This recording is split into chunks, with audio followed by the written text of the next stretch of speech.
Welcome to the More Than Anxiety podcast. I'm Megan DeVito, and I help ambitious women break out of the anxiety cycle that keeps them frustrated and stuck. Get ready for a lighthearted approach that will change what you think, how you feel, and what you believe about yourself. This podcast is full of simple steps, a lot of truth talk, and inspiration to take action so you walk away feeling confident, calm, and ready to live. Let's get to it. Hey there. Welcome to episode 102 of the More Than Anxiety podcast. In this week's episode, I'm going to be talking to my fellow highly sensitive people, especially women.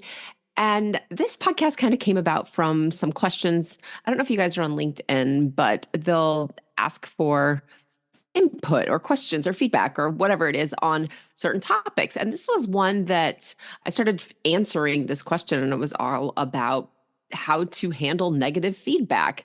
And I thought, you know what, negative feedback for some people isn't just feedback. It actually feels like a personal attack. That's really where this episode came from, and that's the direction I'm going to go. So as someone who cries at pretty much everything and who takes things in using all of my senses and all of my emotions, things can feel really extreme, even when they aren't anything other than just words that somebody is saying. And maybe they're just words to help me improve. But this is especially true for people, if you are like me and you are highly sensitive and you're at work and you're having maybe a performance review, or when someone else happens to just randomly offer up their opinion, whether it's wanted or unwanted. So when that feedback is negative and unexpected, highly sensitive people not only feel their own emotions, but they might feel someone else's emotions as well. So not only are we feeling those emotions, they're stronger, they're deeper. And I thought it would be helpful for you guys to just know how you can handle negative feedback more easily. This episode will also be beneficial for people who live with extra sensitive family member or a friend or a coworker, anybody you know who wears their heart on their sleeve. So let's just go ahead and get started. Let's start by talking about what a highly sensitive person is. This doesn't mean somebody who is controlled by their emotions. It doesn't mean somebody who is weak. What this really means is it's a personality trait. It's just something that you have. It's not considered any kind of disorder. It's just a person with a personality trait that makes them more sensitive or have a stronger reaction to stimulus, whether it's an external stimulus like a beautiful painting or a gorgeous day or what someone is saying, or it might be internal stimulus like they're deep thinkers, they're creative, and they come up with these really passionate stories inside of themselves. Sometimes those come back and bite you, but they tend to be more sensitive to conflict or tension. They can feel energy. They read a room like nobody's business. And this is also about 15 to 20% of the population. So we're not talking about a small number of people here. We're talking like a pretty big chunk of the population. If you are a crier and you're embarrassed that you're going to like tear up in public, don't worry. There's probably somebody not very far away that also feels the same way, because we are everywhere. But because of this extra sensitive nature that we have, and we are, more sensitive to criticism, or we respond by maybe shutting down, pulling away. Sometimes highly sensitive people also pick up self-destructive habits like drinking their feelings away or smoking their feelings away or people pleasing or even lying to avoid criticism, even when it's meant to help them or benefit them. It can really come back to bite you when you don't know what to do with it. So I'm working with a woman right now who runs her own business in her community. And due to the nature of running a business, most of the time there's going to be competition between your business and someone else's. I know this as a coach. She knows this from what she's doing as well. And that's a good thing. It allows you to have choices. It allows people to pick one type of person they want to work with over somebody else.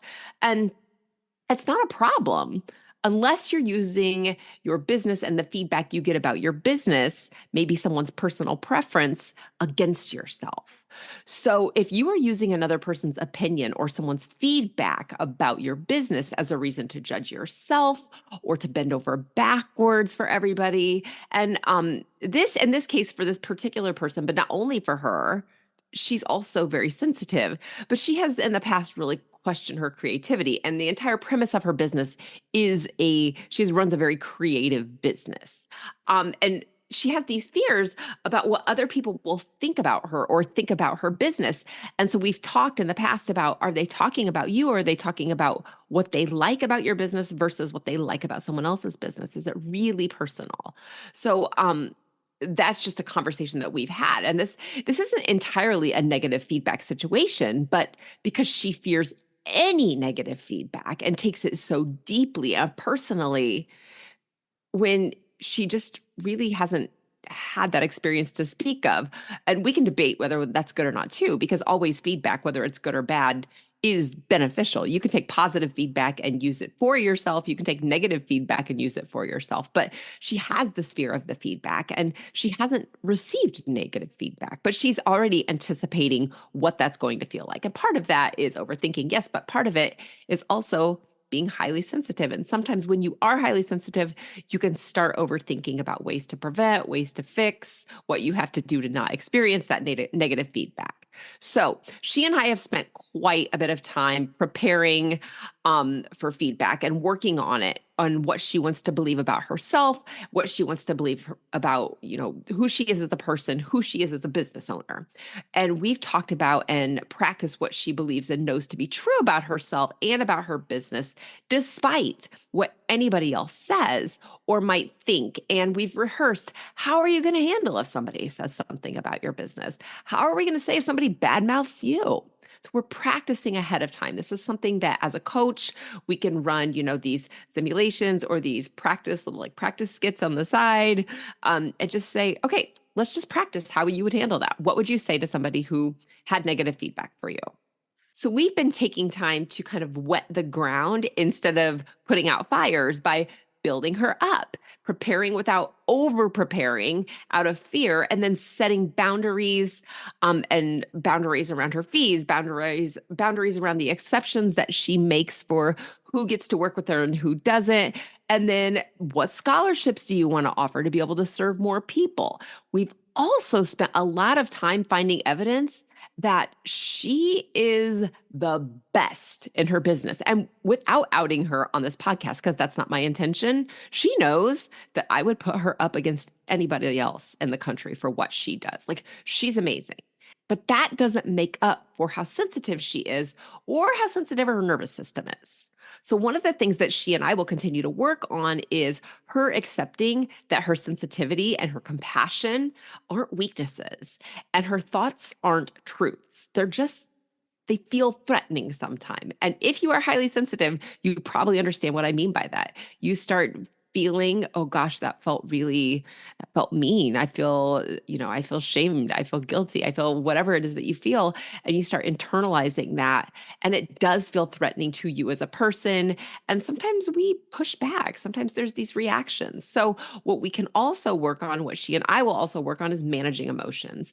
And managing emotions is just talking about the feeling that you feel inside of your body. So, do I feel guilty? Do I feel sad?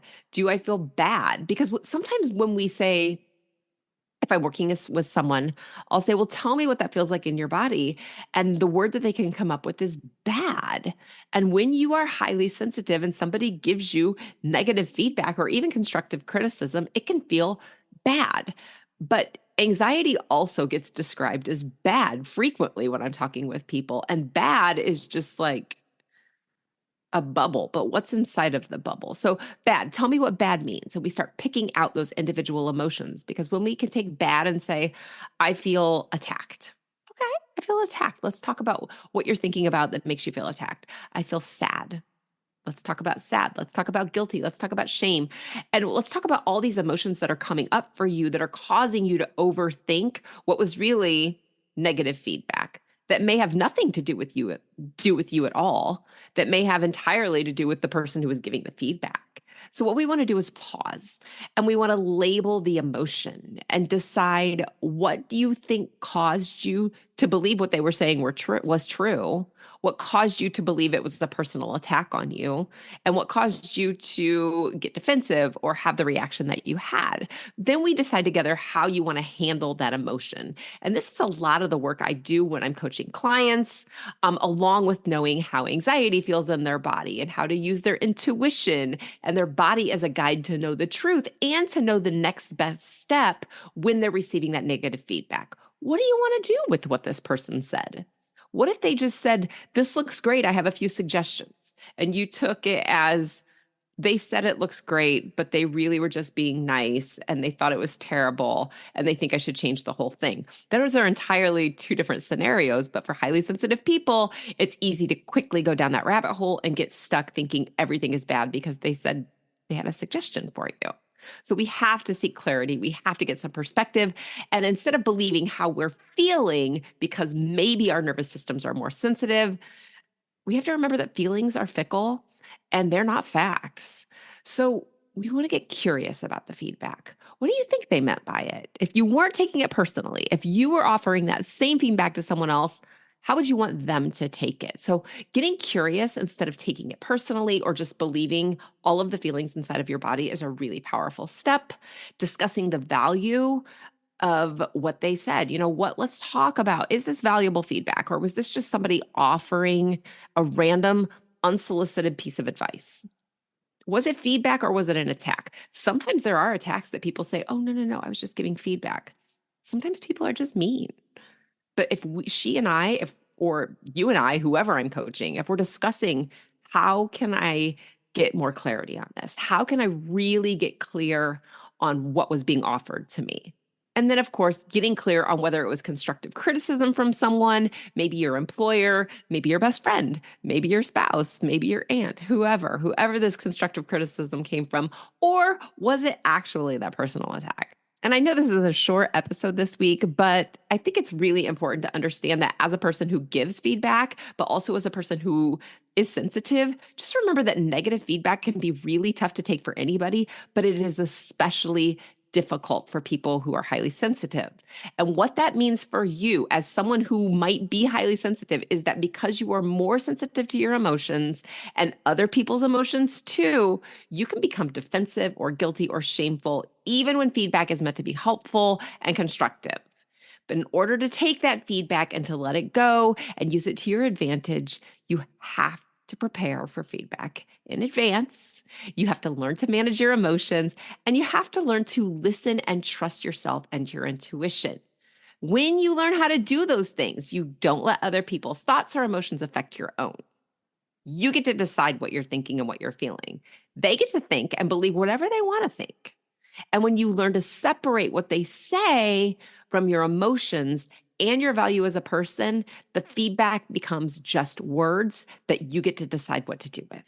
So you stop feeling guilty and you open up to those new ideas and suggestions and you quit people pleasing and you start to trust yourself and to accept the feedback without it meeting you're failing or you're hated, and you quit criticizing yourself for making mistakes and you realize that mistakes are exactly what you need to do to be able to grow and become even better at whatever it is that you're doing. So I can't promise you that if you work with me that you will never be sensitive again because you were probably just wired that way. But I can tell you that you can learn to trust your emotions and that you can stay calm without getting defensive or hurt, and that you can trust yourself so that negative feedback doesn't ruin your day or your week or however long you roll over it while you just keep thinking about it for however long. Let's just make it last a lot shorter amount of time. So would you agree that being able to use feedback to help you improve without letting it tear you apart inside would make work a lot less stressful and maybe even more enjoyable and maybe fun, if that's possible? So from one highly sensitive person to another, I swear you can do it because I have to practice this myself. So if you want to learn more about how working with me can help you make this happen, jump over to my website. It is megandevito.com. Hit the Work With Me tab. You can pull up my calendar from there and just schedule time for us to talk on the phone. Or you can always find me on Instagram or on Facebook and message me there. My DMs are always open and I'm always happy to answer questions, have conversations, and ask you questions. So if I don't talk to you this week, I will be back again next week. Take care. Have a great week. I hope you enjoyed this episode of the More Than Anxiety podcast. Before you go, be sure to subscribe and leave a review so others can easily find this resource as well.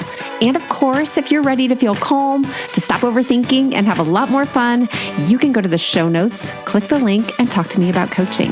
I'll talk to you soon.